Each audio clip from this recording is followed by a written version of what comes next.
Hello, gorgeous people. How are you? Like last Monday, today I've got a few things I want to talk about, okay? So I'm going to start talking about the weather. Tell you all about it on the other side.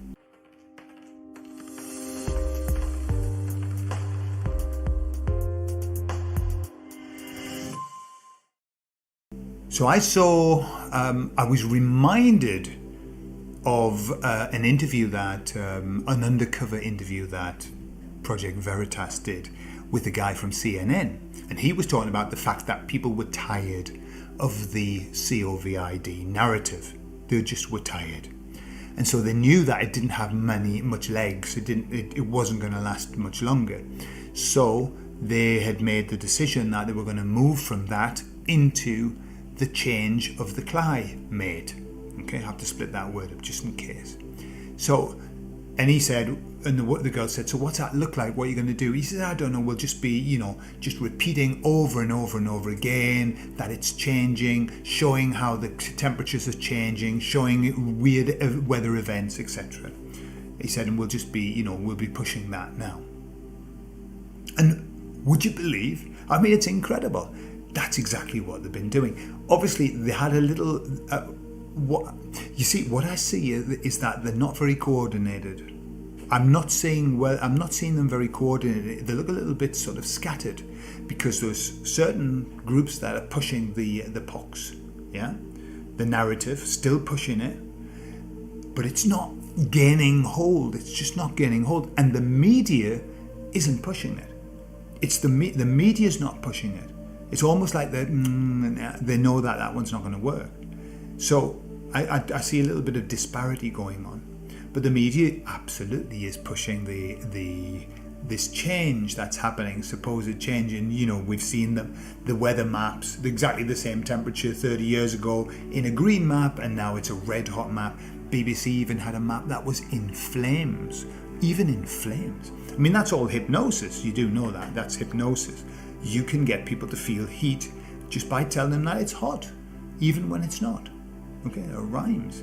So that's what they're up to. But I remember. Do you remember? For those, and I looked at the age of people who watch these videos. We're all about the same age. Okay, and do you know how many women watch this channel compared to men? Do you know it's like 99% women watch this channel? So what that tells me is that women are at the forefront of this movement, I think, personally. Women are far more in touch with what's going on. Men are kind of a bit more distracted with other things. Who knows? I don't know. So, when I was a kid, right, so in the 1960s, the 1970s, and the 1980s early, the weather forecast was shit. The weather forecast was so shit, it could not be trusted. They were getting it wrong. We used to talk about it. Oh my God, they said this and look, it's rained. They said it was going to be sunny and it rained. They said it was going to rain and it's been sunny. They had no idea. I watched a guy who had worked on Weather Channel, very, very high up, and he said it's virtually impossible to forecast the weather with any degree of accuracy. And yet now, have you noticed? Have you noticed how accurate the weather is? Have you noticed how accurate? I can look at the weather forecast for my village, just for my village, and it will tell me how many degrees it will be and the weather, etc. And it'll give you like a 20-day run out. That fluctuates a little bit. But for tomorrow and the next day and the next day, they are so accurate. How can that be? Is it because they've got better ways of measuring it? Maybe they're doing, the computer kind of simulations and they know what happens. Or is it because for the last 30 years, where they've been super accurate with the weather, they've also been doing this in the sky, which we all know is part of the manipulation of the weather. And so, I mean, that's not a theory. That's a fact, because you can see that there are patents for that. The army had weather manipulation in the 60s, and so basically, I think personally what they do is they manage it. And what they're doing at the moment is they're managing it to make sure that we have these hot days. But there's a limit to what they can do, I think. So we're not getting anything hotter than we've had in the past. It's not unusually hot. I mean, it's hot, but it's not a record. But all the media tells you that's a record. Never been. I watched I saw a newspaper piece here in Spain that said registered 40 degrees in the centre of Madrid, never before seen. I'm thinking, what the hell? It's every year, 41, 42, 43, never before seen. And they just plunk it there, and it's almost like people read it and go, yeah, oh, really? Never before seen. People aren't able to even go back in time and think about it. So, obviously what they've wanted to do is to create a belief structure for the weather. They get it right. They're never wrong. And because they're never wrong, when they start telling us that these things are going to happen, we'll believe them. When they start telling us that all of this is a result of this change that's happening, we'll believe them. People will believe them because, hey, they are trustworthy. If they told us that 30 years ago, everyone would have said, rubbish, what do they know? They're never right. The weather's never right. I haven't heard that for years now. I haven't heard that. I hear everybody trusting 100% what the weather tells them. Very interesting. Okay, just something to think about. So then I was out running and I asked the emissaries, what's the news? What's the update? How are things going? Like a train? That was my question. Like a train? And they, because they always say something like that, and they said, that is the best analogy that you could use. And so what they did, because they do this quite often, they just give me like a, when in the olden days when we used to have our photos put onto those little square things, and they used to sit in a machine, and you could put the slides on the screen and show everybody your holiday photographs. Well, that's kind of what they do. They kind of drop these slides in to me, and so they showed me a train. They showed me an old-fashioned train, the old steam train, powering down the track, like going really, black, powerful, with all of the momentum. And they said, that's what we are. That's where we are. The train is powering down the track, and there is no stopping it. And they said, with people in the carriages behind. Okay? And then they showed me the carriages. And I said, and how full are those carriages? Right, and it was funny because it was a very humorous exchange. I don't often have a humorous exchange with the emissaries, but this one was quite humorous. They were kind of obviously in a time of they want to have a laugh, and so I said, how full are those carriages? And they said, half full. Okay, half full. And so in my mind, I'm thinking, 70%, we're only going to take 70% of the people with us. And so they had already said that we're probably about 35%, so half full. Yeah. So the carriage is half full. But then they said, with some people hanging on the outside of the carriages. And they showed me, those trains in India, I don't know if you've ever seen them, where people get into the carriage and then there are loads of people just hanging on the side. Like zillions of them sitting on the roof, hanging on the sides and everything. And they were saying the ones hanging on the side are scared to get in, but they're hanging on the side, which is where I see a lot of people. I think there's a lot of people who know that something's wrong. They know that there's a problem happening, but they're quite worried about speaking out. Remember, the spoken word has been hammered. People are very scared to speak out. People would rather just keep silent and not say anything. And then they said some people running alongside the train. Yeah, running alongside. So that's kind of where we are. That exchange made me laugh, especially when they showed me all the people clinging to the side. But that's where we are. The train is rapidly filling up. And it's powering down the track. There's no stopping it. And lots of people now are starting to think, hang on a minute, I don't think I want to be left on the station. Trust me, being left on the station now is a fate worse than death, it's hell. The station is hell.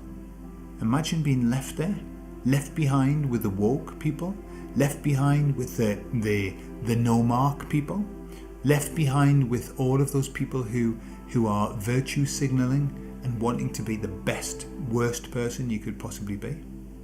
That's hell. I'd rather be on the carriage. I'd rather be on the carriage talking to everybody, about weird stuff. Much better. And then the last question that I asked them was about the Schumann resonance.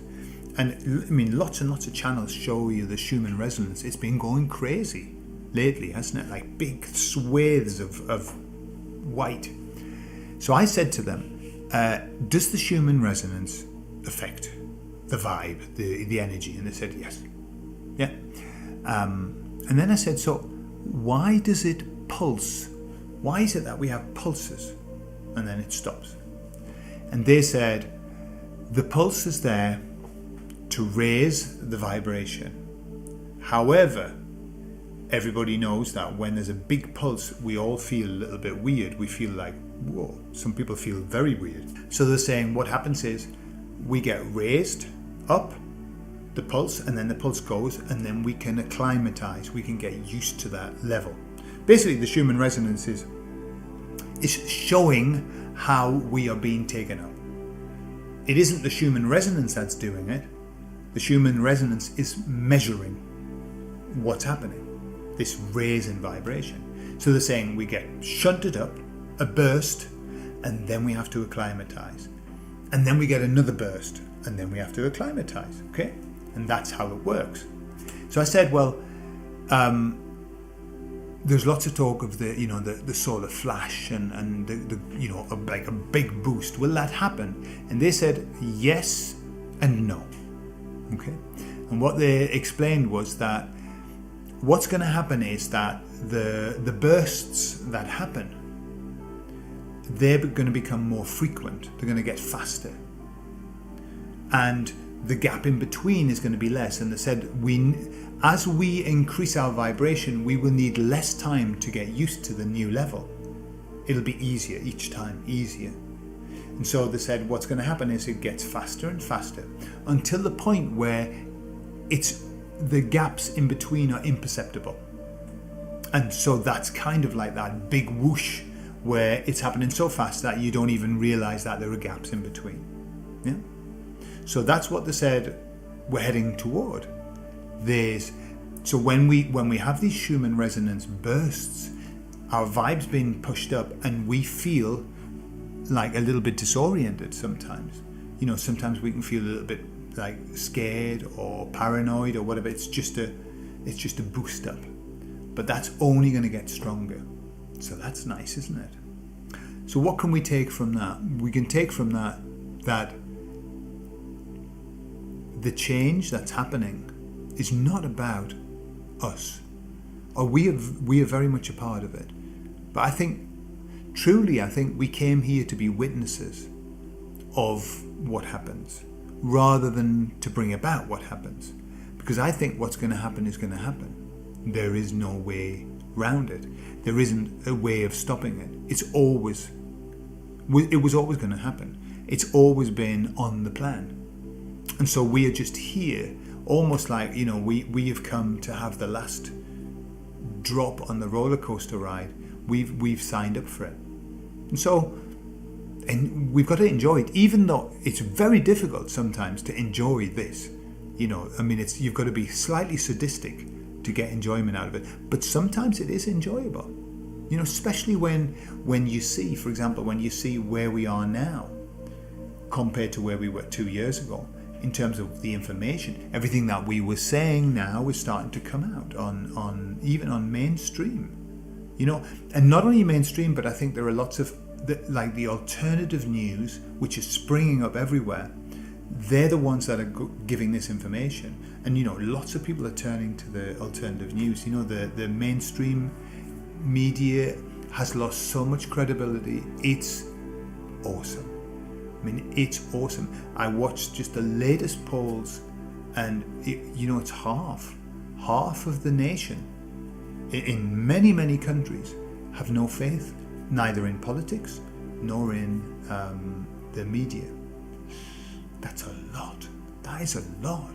Where are they going? Where are those people going? Well, they're going to go and look for the news somewhere else. They're going to go to the alternatives. Yeah? And the closer they go to the alternatives, that brings them closer to us. Incredible. So, everything's super, everything's fine, everything's on track. So just watch out for those Schumann resonant bursts, and if you feel a bit way, just have a whiskey, sit down and have a laugh. Okay, have a beautiful weekend. I'll see you all later. I love you all.